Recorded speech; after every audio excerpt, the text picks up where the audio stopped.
Yo, what's going on, guys? Egal Talks Football back again with another video.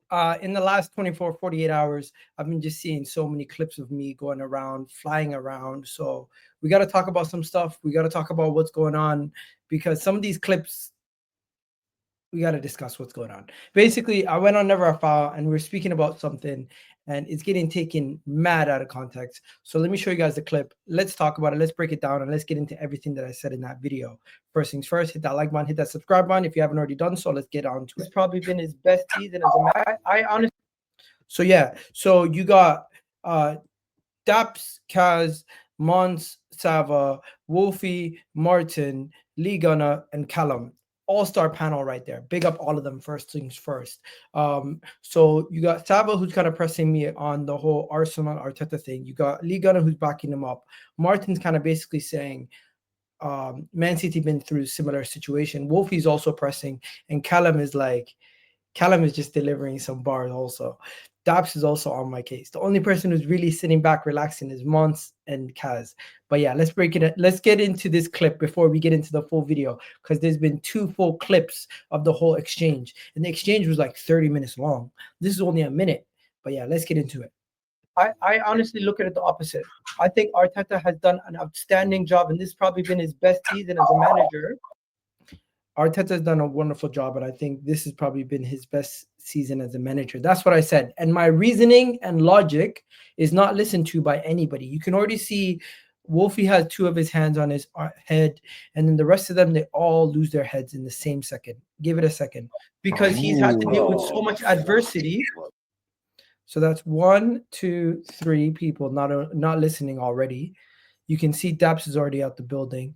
Kaz is laughing. He's had to deal with so. Look at that. You got 3 of them with their hands on their heads already, not even listening. And in order, Lee Gunner is already cutting me off, not even letting me continue. Wait, let him finish. You guys are laughing.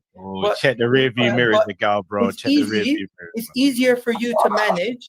It's easier for you to manage 2023 when there's no expectations and you don't have as many injuries. That is a fact. 2022-2023 season, we were not expected to be in a title race. He did a really good job as a manager and as a team to compete for the league when we weren't even expected to. But fair play, I don't think it's as difficult to manage when you have no real high expectations and you find yourself a year or 2 ahead of schedule with all your players pretty much ready to go for majority of the season. It's easy for you to manage when majority of your team is fit and you now do have the expectations, but you are still able to turn out results because you have your best 11 available. Last season, we had our best 11 available for majority of the time, and we did turn out results up until the final game week. We did lose the league based on 2 points. That could be a goal in a single game if you really think about it. But overall, I still think the last 2 seasons, Arteta and Arsenal have done really well. I don't think it is out of the realm of possibility to say that this season is his most challenging season. And he's probably done his best work this season with what he's been able to having to manage and having to deal with. The adversity that he's had to deal with this season has been much more than the last 2 seasons. And he's had a lot of different things that he had to work with. For example, having to find solutions in the midfield when Odegaard was injured, having to find solutions in the attack. Now the majority of our attackers have been injured, having to find solutions in the fullback positions after the majority of our fullbacks have gone injured at certain points of the season. Don't forget, there's been a large portion of the season where Tomiyasu and Zinchenko and Calafiori and Ben White have all missed games. These are things that people only talk about the attack. We've had a lot of injuries throughout the whole side, and Arteta and Arsenal coaching staff have found solutions to keep us competitive in the Champions League and in the league for as long as possible. But yeah, let me finish off my point before we go any further. This season, what he's had to do without having his best players available, without having his best 11 available, without having his best midfield, best attack, best defense at certain parts of the season, and to still get us 3rd in the Champions League, to still have us competing. I honestly do think it's been one of Arteta's best seasons as a manager, and he does not get the credit deserved, in my opinion, for weathering the storm and dealing with the adversity at a high level. He kept us competitive in the Champions League, unlike Man City, who fell off a cliff, kept us competitive in the league for a majority of the time. We just recently fell off. And I honestly do think Arsenal would have given Liverpool more of a run for our money if it wasn't for the case of us losing some of our heavy hitters. I don't think Arsenal are going anywhere, and I don't think it is time to change the manager or anything like that. Go get us an attack. Hopefully, with next season, getting the attack sorted and getting the midfield a little bit more strengthened, we can go again next season and we can go and actually compete and win the league this time. We've competed for 2 years. This season, you can't even consider it competing. We fell away too early in the year. But hey, it is what it is. Congratulations to Liverpool. We don't cry over spilt milk. But there's another thing that people speak about. They constantly speak about the 800 million spent in Arteta's time. So since Arteta joined Arsenal, if we actually look at money spent in the Premier League,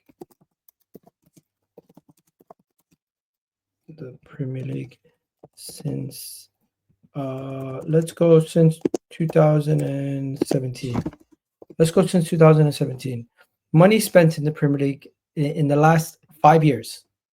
In the last 5 years, the money spent in the Premier League, if you just look at total money spent, you can we can show you guys who spent the most money and how the money has been spent over the last 5 years.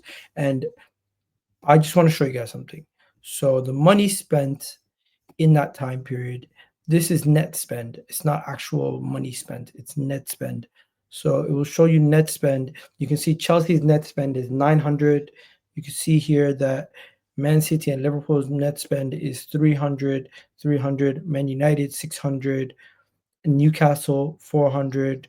Tottenham 500. This doesn't give you a good allocation. Let's go not net spend, but total transfer spent. Premier League transfers since,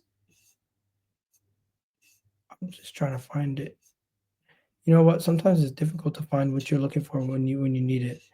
But yeah, basically my point is people are always speaking about net spend. The thing is, the net spend is one thing, but the actual spent money spent overall. Forget about sales and net spend. Money spent overall. Arsenal had to spend that kind of money because with the squad that we currently have now, Arsenal have done a good job in constructing a decent squad, not the best squad. We've gotten some solid pieces and let's be honest, they are some solid pieces like Gabriel Magalhaes, like William Saliba. And you just look at some of the pieces that we have to our table. I'm not talking about the Reyes and stuff that we recently bought. But you just look at the Arsenal team. So you got William Saliba, who's now worth at least around 80 to 100 million plus. We bought him for what, 20 million at the time? Or how much did we buy Saliba for when we got him? Let me check. What does it say here? I forget how much we got Saliba for, but Saliba was 30 million euros. 30 million euros at the time. 30 million euros at the time for Saliba.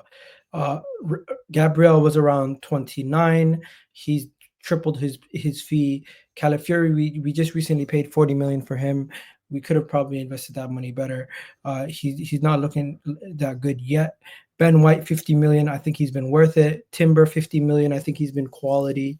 Thomas Partey, we spent how much on him at the time? 45 million pounds. Well worth the money. Jorginho, 20 million. Good stopgap. Declan Rice, 105 million. Safe to say not a lot of people are going to pay 105 million for Declan Rice, but he has shown that he's quality. Martin Odegaard, we bought him for 30 million. He's easily worth 100 million at this point. I would actually sell Martin Odegaard if we could get that kind of money for him.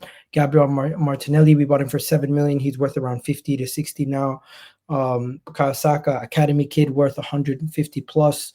Kai Havertz, we spent 65 million on him. Reportedly, Transfermarkt says he's still worth around the 65 million. And then, yeah, Gabriel Jesus reduced in price. Of course, he's not lived up to expectations. Trossard has definitely lived up to expectations. But my main thing is some of our investments in the defense definitely return on investment. Some of the investments in the midfield, like Martin Odegaard, has definitely return on investments. And in the attack, we haven't really invested enough. This is where we need to invest more money.